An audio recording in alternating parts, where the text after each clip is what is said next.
Channel edutainment and मैं हूं स्मिता सिंह, आपकी educator for code 55 human resource management and labour welfare. And we are talking about unit 4 organisational behaviour. ठीक है, organisational behaviour में हमने काफी सारे टॉपिक्स अब तक कर लिए हैं। अगर आपने नहीं देखा है उन वीडियोस को तो आप मेरे चैनल पर देख सकते हैं एंड आप इजिली अवेल कर सकते हैं उन क्लासेस को एंड देख सकते हैं, राइट। एंड अगर आपके फ्रेंड सर्कल में भी कोई प्रिपरेशन कर रहा है कोड 55 के लिए तो आप उनको भी मेरे वीडियोस, मेरे लिंक को या फिर मेरे चैनल को नाम उनको सजेस्ट कर सकते हैं, वो भी देख सकते हैं ताकि वो भी अवेल कर पाए एंड बेनिफिट ले पाए मेरी क्लासेस का, क्योंकि ये टोटली फ्री क्लासेस हैं। एंड मैं आपको यूनिट 1 to 10 कवर करके दूंगी इस चैनल पर। एंड उसमें सारे थ्योरी पार्ट को कवर करूंगी जिनके बेसिस पे क्वेश्चंस बनते हैं, और जिनके बेसिस पे क्वेश्चन नहीं भी बनते हैं उन पे भी बात करेंगे। बिकॉज अगर हमारा थ्योरी पार्ट अगर क्लियर है, अगर आपके कॉन्सेप्ट्स क्लियर हैं, तो डजंट मीन कि हम हमेशा क्वेश्चंस की बात करें, क्योंकि क्वेश्चंस तो हम तभी भी कर लेंगे रट्टा मार के, ठीक है। लेकिन जब तक ये आपको प्रॉपर अंडरस्टैंडिंग नहीं होगी, थ्योरी पार्ट आपका क्लियर नहीं होगा, तो आप कहीं से भी क्वेश्चंस एग्जाम में पूछ ले जाए आपको टेंशन नहीं होगी, ठीक है। सो हमारा मेन मोटो होगा क्वालिटी स्टडी, ठीक है। हम क्वांटिटी पे फोकस ना करके हम क्वालिटी स्टडी पे बात करेंगे, क्वालिटी देखेंगे हम, ठीक है। उस क्वालिटी में हम पीवाईक्यू सॉल्व करेंगे, एमसीक्यू सॉल्व करेंगे।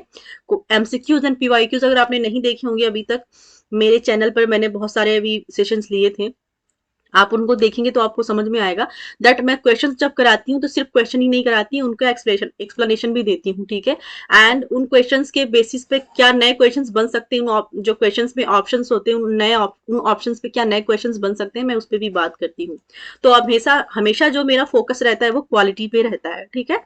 सो we are preparing for NTUGC net JRF 2022, right. सो मैं आती हूँ स्लाइड पे जहां से हमें आज स्टार्ट करना है, ठीक है।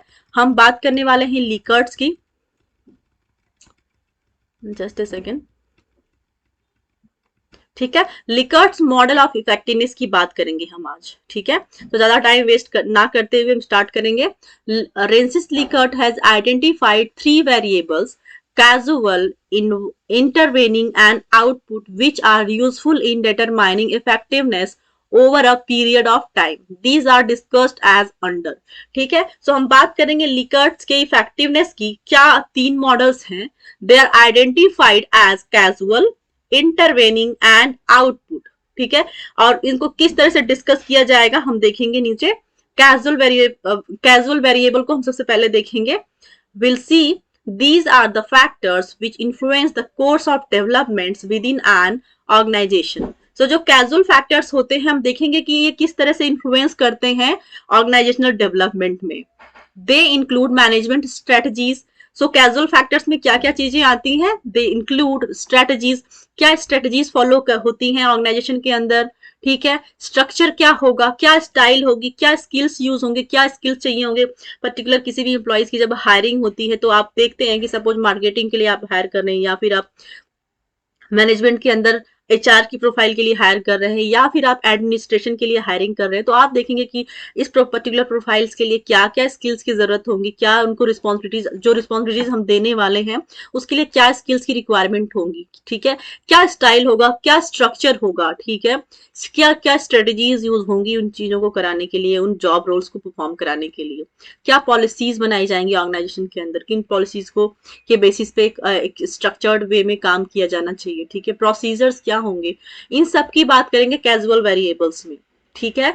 And they are independent variables within the control of organisation and its management, and this all are like strategy, structure, style, skills, policies and procedure, all are independent, they are not dependent, ठीक है। एक दूसरे से depend, एक दूसरे के ऊपर depend नहीं करते, इवन दे आर इंडिपेंडेंट, ठीक है। दे परफॉर्म इंडिपेंडेंटली, क्योंकि अगर स्टाइल नहीं है, अगर स्ट्रक्चर नहीं है किसी भी ऑर्गेनाइजेशन के अंदर, क्या स्ट्रक्चर्स फॉलो होंगे, क्या स्ट्रेटजीज है, क्या स्किल्स होंगे, ये अपने आप में एक इंडिपेंडेंट वेरिएबल्स है, राइट। इन्हीं के एक पर्टिकुलर एक के बिना भी आप किसी चीज को लाइक ऑर्गेनाइजेशन के अंदर इफेक्टिवनेस नहीं होगी उस चीज में।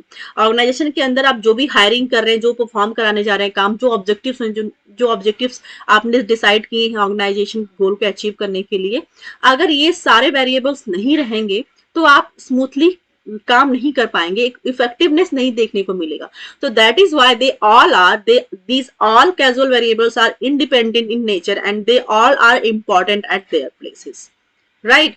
सो will see second, intervening variables. क्या है intervening variables? Will see here.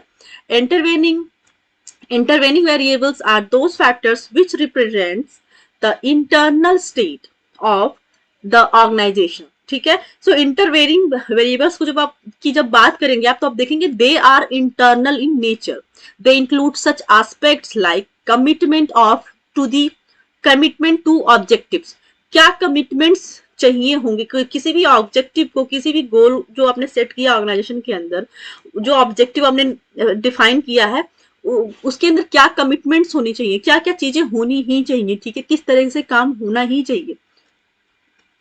Right. सो क्या क्या कमिटमेंट्स की जरूरत पड़ेंगी, ये क्या इनका नेचर क्या होता है, ये they are internal in nature. ठीक है. ठीक है. तो आप देखेंगे आगे like commitment to objectives, moral and motivation की बात करेंगे. मोटिवेशन क्वेश्चन पूछा जाता है कि मोटिवेशन इज एक्सटर्नल फैक्टर और internal factor. Then you will have to answer that motivation and moral. Like यहाँ पे आप मोरल एंड मोटिवेशन को देख रहे हैं. अगर कभी पूछ दिया जाता है question that motivation is internal और एक्सटर्नल, तो that is you will answer motivation is internal factor of employees. Decision making and problem solving skills approaches. ठीक है. डिसीजन मेकिंग क्या है, ठीक है, किस तरह से प्रॉब्लम्स को सॉल्व किया जाता है, क्या उनको सॉल्व करने के लिए क्या स्किल्स अप्रोच होंगे, ठीक है, क्या अप्रोचेस होंगे.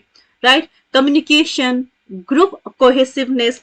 ठीक है. अगर आप ऑर्गेनाइजेशन में हैं, किसी भी पर्टिकुलर किसी टीम के अंदर है, ठीक है, आपको एक टास्क दिया गया है कि आप 5 लोगों की एक टीम है, आपको पर्टिकुलर जॉब परफॉर्म करनी है और with in a time period आपको एक काम को खत्म करके देना है. तो उसमें क्या आपको क्या किन चीजों की जरूरत पड़ेगी.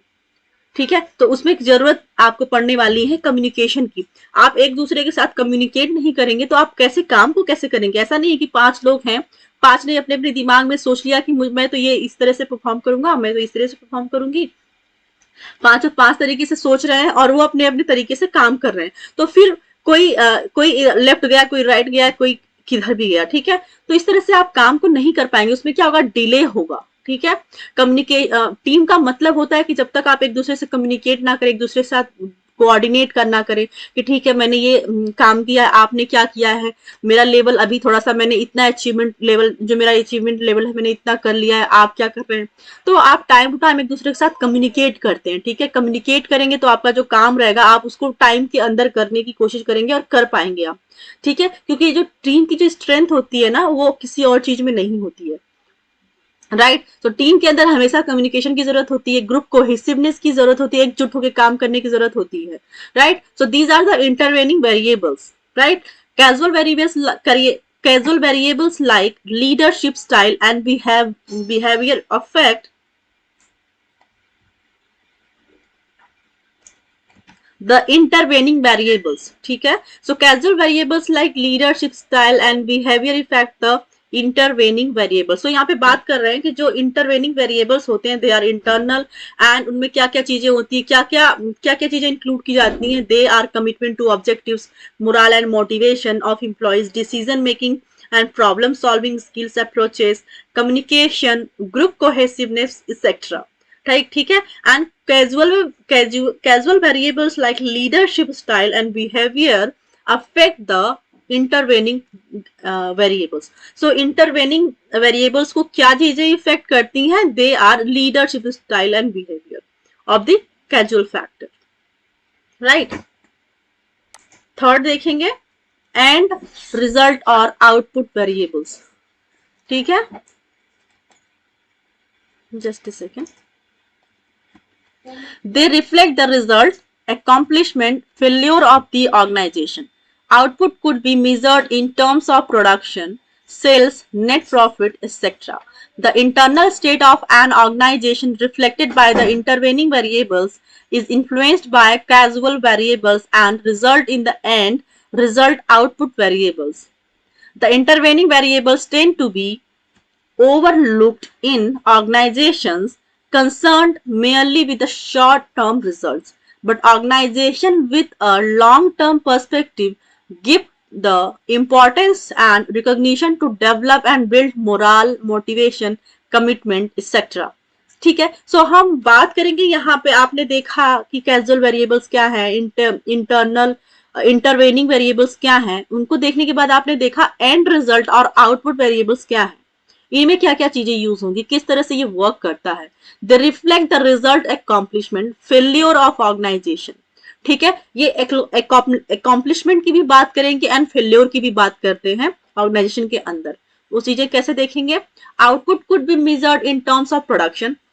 ठीक है, आप आउटपुट को कैसे मेजर करेंगे, ऑर्गेनाइजेशन ने क्या अचीवमेंट किया है, ठीक है, उसका उसका प्रोडक्शन लेवल क्या रहा है, उसने जितना इनपुट दिया क्या उसका उतना आउटपुट आया, वो क्या प्रॉफिटेबल है। ठीक है, तो उसको उसका जो आउटपुट है, जो अगर प्रॉफिटेबल है तो है, कैसे है, कितना है, आप कैसे मेजर करेंगे। You will see output could be measured in terms of production.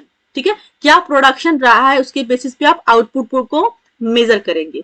Sales क्या रहा है, प्रोडक्शन क्या रहा है, नेट प्रॉफिट क्या है, उसके बेसिस पे आप आउटपुट को मेजर करेंगे। Right, the internal state of an organisation reflect by intervening variables is influenced by causal variables and result in the end result output variable. So यहाँ पे क्या कर रहे हैं कि internal state of an organisation क्या reflect करता है, रिफ्लेक्ट बाय इंटरवेनिंग वेरिएबल्स। ये इंटरवेनिंग जो वेरिएबल्स होते हैं ना, उनके द्वारा ये रिफ्लेक्ट करता है। एंड इन्फ्लुएंस किसके द्वारा होता है, कैजुअल वेरिएबल्स के द्वारा।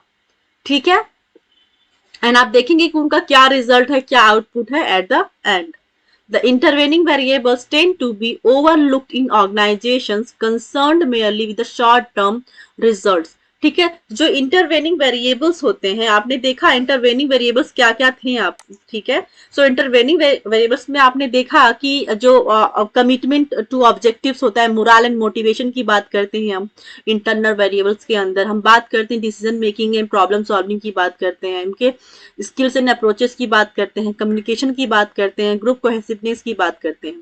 तो इन सब चीजों को देखते हुए, मद्देनजर रखते हुए, intervening variables tend to be overlooked in organizations concerned merely with the short term results. But organisation with long term perspective, फिर वो क्या कह रहे हैं कि लेकिन जो ऑर्गेनाइजेशन का जो लॉन्ग टर्म पर्सपेक्टिव होता है, क्या उनका मोटो होता है, perspective to give the importance and recognition to develop and build moral motivation commitment. ठीक है, जो लॉन्ग टर्म पर्सपेक्टिव होता है ऑर्गेनाइजेशन का, उसके अंदर आप देखेंगे कि उनका क्या इंपॉर्टेंस होता है, वो डेवलपमेंट की बात करेंगे, मोरल की बात करेंगे, मोटिवेशन एंड कमिटमेंट की बात करते हैं। लॉन्ग टर्म वेरिएबल्स के अंदर आप देखेंगे, लॉन्ग टर्म गोल्स की जब बात करते हैं आप ऑर्गेनाइजेशन के अंदर। तो ठीक है, तो आपने देखा लिकर्ट्स मॉडल ऑफ इफेक्टिवनेस ने, आपने देखा कैजुअल वेरिएबल्स क्या होते हैं, किस तरह से वर्क होते हैं, कि कैजुअल वेरिएबल्स में आपने देखा कि वो इंडिपेंडेंटली वर्क करते हैं, they all are important at their places.